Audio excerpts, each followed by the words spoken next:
బాబాకు సంబంధించి ఒక 5 టెంపుల్స్ ఏమో కట్టించారు మీరు. నా అంతేనా? నాకేంటంటే అండి, ఎనీ రీజన్ అండి? అలా కాదు, నాకు 65లో నాకు ఒక బాబా ఫోటో వచ్చిందండి. మీ బాబా పారాయణంలో ఉంటుంది. బాబా ఫోటో కూడా చావులేదని. ఓకే. అలాగే 65లో వచ్చిన ఫోటో నేను మద్రాసు పట్టుకెళ్ళి తమిళలో ఏమో బాబాలని నమ్మకంటే అటకమే పడేసా. తర్వాత మళ్ళీ పెళ్ళి అయ్యాక తీస్తే ఫ్రేమ్ పడేయండి. ఆ బాబా ఫోటో కొత్తగా ఉంది. ఇప్పుడు ఫ్రేమ్ కట్టించా. మా ఇంటికి రండి, ఇప్పటికి కొత్త ఫోటోలో ఉంటుంది. ఓకే. అక్కడి నుంచి నాకు ఇది. తర్వాత నాకు మా అమ్మ నాన్నగారు ఆస్తులు కోట్లు ఇవ్వలే, నేను కోట్లు సంపాదించలే. కానీ ఈ చేతితో ఫస్ట్ ఇక్కడ కుక్కడపల్లిలో భాగ్యనగర్ కాలేజ్ ఉంది, అక్కడ నేను షిరిడి నుంచి నిప్పులు తీసుకొచ్చి అక్కడ వెలిగించా. ఓకే. ఆ కుండలో నీళ్ళు తెచ్చి ఇక్కడ పోసా. ఆ తర్వాత ఎవరు దుల్లోంచి ఆ నిప్పులు పట్టుకెళ్ళనివ్వట్లే. అలా ఒక గుడి. రెండోది నిజాంపేట, నేను జయలలిత లత అని మొత్తం ఇండస్ట్రీ అంతా కలిపి అక్కడ కట్టాం. నెక్స్ట్ అదేంటంటే నెల్లూరు దగ్గర ఒక 30 కిలోమీటర్స్ ఉంటుందండి. ఒక ఆయన డల్లాస్ నుంచి వచ్చాడు, మా గుడి చూశాడు. చిట్టుబాబు గారు మీరు ఆ కార్పెంటర్లో ఇంజనీర్ పెట్టి ఇవ్వాలంటే నా ఆధ్వర్యంలో అదే 3వ ప్రతిష్ట అయింది. ఓకే. నర్సరాపేటలో మా గుడి కట్టే ఇంజనీర్ ఉన్నారు. ఆయన ఏం చేశాడు, మా గుడికి అన్ని ప్లానింగ్ అంతా ఆయన లక్ష్మీనారాయణ గారు. వాళ్ళ ఊరు నర్సరాపేట దగ్గర ఊరు ఉంది. వాళ్ళ తాతలు ముత్తాతల నుంచి 200 సంవత్సరాల గుడి, ఆంజనేయ స్వామి గుడి ఉంది. ఆ గుడి మళ్ళీ పునఃప్రతిష్ఠ చేస్తున్నారు. అప్పుడు నేను వెళ్ళి నా డబ్బుతో 45,000 పెట్టి విగ్రహం పెట్టి అక్కడ బాబా గుడి కట్టా. అది ప్రతిష్ఠ అయింది. లాస్ట్ మేము నిజాంపేటలో కట్టిన గుడికి ఒక ఆవిడ వచ్చి వాళ్ళ మనవడిని పరీక్ష రాయించాలని అనుకుంది. ఆ పరీక్ష వెళ్ళినప్పుడు లోపల గ్యాప్ ఉంటుంది, 2 అవర్స్ ఈవిడేమో గుడికి వచ్చింది. ఇది ఎవరు కట్టారు? చిట్టుబాబు గారు కట్టారు. ఆవిడ నన్ను తీసుకెళ్ళి మాకు స్థలం ఉందండి బాబా, నేను ఇంకా నా వల్ల కాదన్న. అయినా వెళ్ళా. శంషాబాద్ దగ్గర 5వ గుడి. ఈ 5 గుళ్ళు మొత్తం 3 గుళ్ళు అవుతే నేను పొద్దున్నే వెళ్ళడం, సాయంత్రం రావడం. ఏ వాస్తు లేదు. బాబా నాకేం చెప్తే రాత్రి అలా కట్టేశా. 5 ప్రతిష్టలు ఈ చర్చలో జరిగాయి. చాలు బాబా, నాకు చాలు అనుకున్నా. మీరు నమ్మరు, నిజాంపేటలో గుడి కట్టేటప్పుడు ఒక అతను వచ్చాడు, నాయుడని. అతను అప్పుడు అనుకున్నట్టు ఈ గుడి బలి కట్టారు, ఎవరు కట్టారు? చిట్టుబాబు గారు అన్నట్ట. నా లైఫ్లో గుడి కట్టాలి అనుకున్నట్ట. ఇల్లు కాదు, గుడి కట్టాలనుకున్నట్ట. అప్పుడంటే మా నిజాంపేట గుడి కట్టి 10 ఏళ్ళు అయిందని. అతను ఇప్పుడు మా నిజాంపేట ఎమ్మెల్యే వివేక్ గారి పిఏ. ఓకే.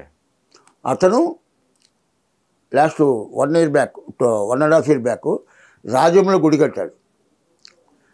మిమ్మల్ని చూసి నేను గుడి కట్టాలనుకున్నా. అతను అర్జెంట్లో ఉంటున్నాడు, బాబా గుడి కట్టాలని వాళ్ళ ఊరిలో కట్టాడు. నేను జయలలిత వీళ్ళందరూ వెళ్ళి ఆ గుడి ప్రతిష్ట నా చేత చేయించాడు. 6వ గుడి. ఓకే. ఆ గుడి యానివర్సరీ అవుతే మన శ్రీకాంత్ గారి దగ్గరికి వెళ్ళా. యానివర్సరీకి రావాలి మీరంటే, నేను వస్తాను చెప్తున్నారు. వాళ్ళు పాపం డబ్బు పే చేస్తాడు. బడికి గుడికి నాకు డబ్బు వద్దు, నాకు ఫ్లైట్ టికెట్ రూమ్ ఇవ్వండి అన్నాడు. శ్రీకాంత్ వచ్చి లాస్ట్ యానివర్సరీ చేశాడు. ఇప్పుడు నేను మీరు కానీ మీకు చెప్పేది ఏంటంటే ప్రేక్షకులకి, ఎవరైనా వచ్చి బాబా లేడు అంటే నాకేంటంటే ఈ అనుభవాలతోటి పీకునికి చంపేస్తారు తప్ప బాబా లేడంటే ఒప్పుకోడు. బాబా ఉన్నాడు. ఇన్ని నిదర్శనాలు చూశారంటారు, దీనికి నథింగ్.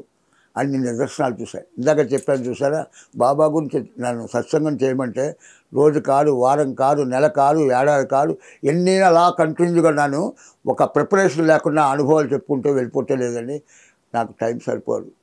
నాకు ఒక పాప, ఆ పాప పెళ్లి చేశా. మా పాప పేరేమో నీలిమ చెప్తే, మా అల్లుడి పేరు రాజగోపాల్. వాళ్ళు ఇప్పుడు మా అల్లుడు 25 years నుంచి టీసీఎస్లో పనిచేస్తున్నాడు. మా పాపకి 2 పిల్లలు, ఆ సుశోభిత్, సుశీల్.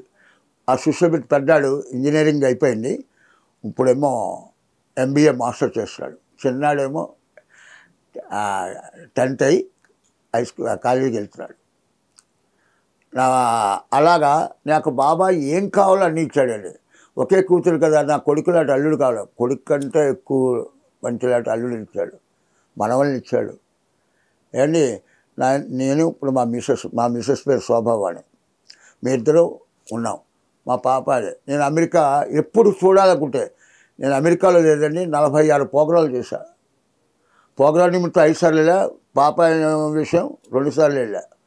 నాకు మా పాపను చూడాలనుకుంటున్న బాబా ఏదో వంగబెట్టి ఏదో ప్రోగ్రాం రావడం, అమెరికాలో మళ్ళీ వీకెండ్ ప్రోగ్రాం కదా మధ్యలో చూసాడు. అలా లేదని పిలిచినప్పుడల్లా పలుకుతూనే ఉన్నాడు. అలాగా ఇప్పుడు నాకేంటంటే, డాడీ మేము ఇల్లు కొనుక్కుంటాం, మాకు ఒక 10 లక్షలు కావాలండి. డాడీ నీకు 20 లక్షలు కావాలనే స్టేజ్లో మా అల్లుడు వాళ్ళు ఉన్నారు. వాళ్ళు ఒక 6 కోట్లు ఇంట్లో ఉన్నారు. ఏం కావాలో అన్నీ ఇచ్చేశాడు. మెయిన్ అన్నిటికంటే మా అన్నయ్య అనేవాడు, ఆరోగ్యమే ఆంధ్ర బ్యాంక్, డబ్బు కాదు. రైట్.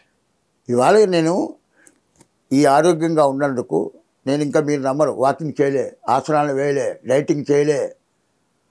నేను ఇంకా ఈ పాన్ పరాకు వేసుకుంటా, సిగరెట్ కాల్చడం మానేశాను. ఇందాక చెప్పాను మందు అలవాటు నాకు లేదు, క్లబ్కి వెళ్ళి లేదు.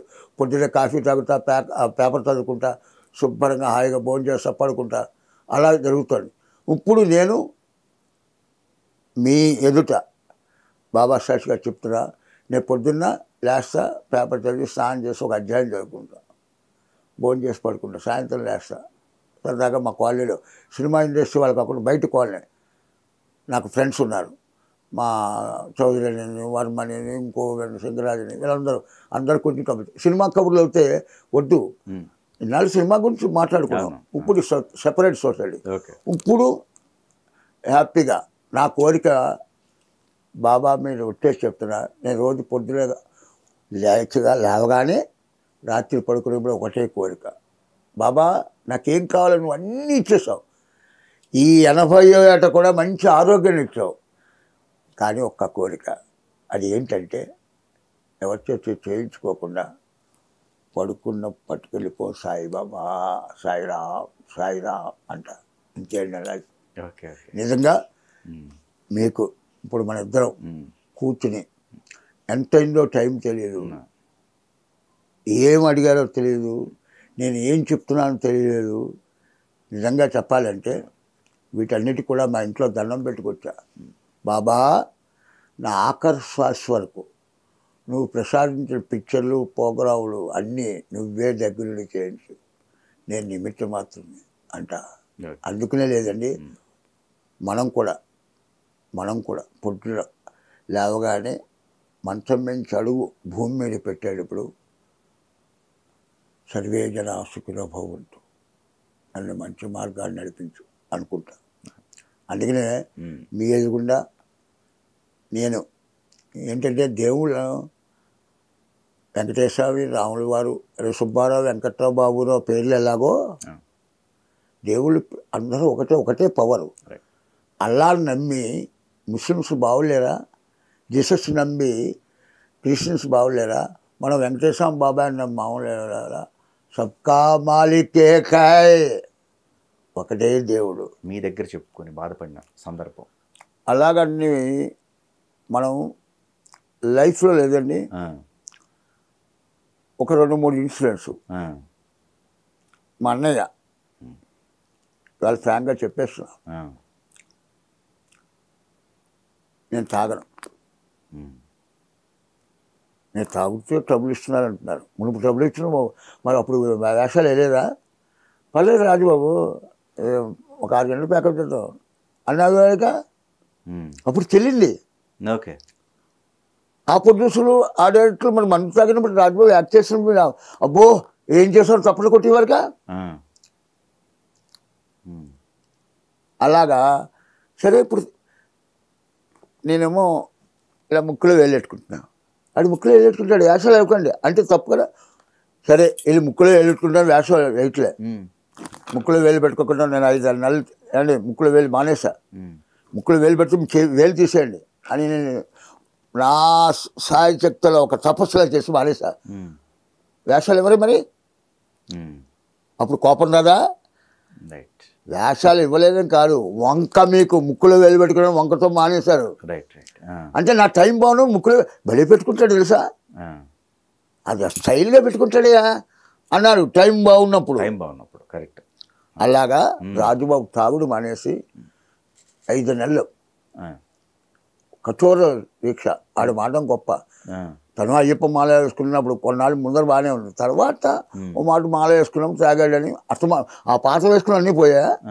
అలాగే లేదని ఒక 5 నెలలు మానేశాడు. నేను కళ్ళారా చూసా. ఓకే. నాకు మా అన్నయ్యకి తెలుసు. ఓకే.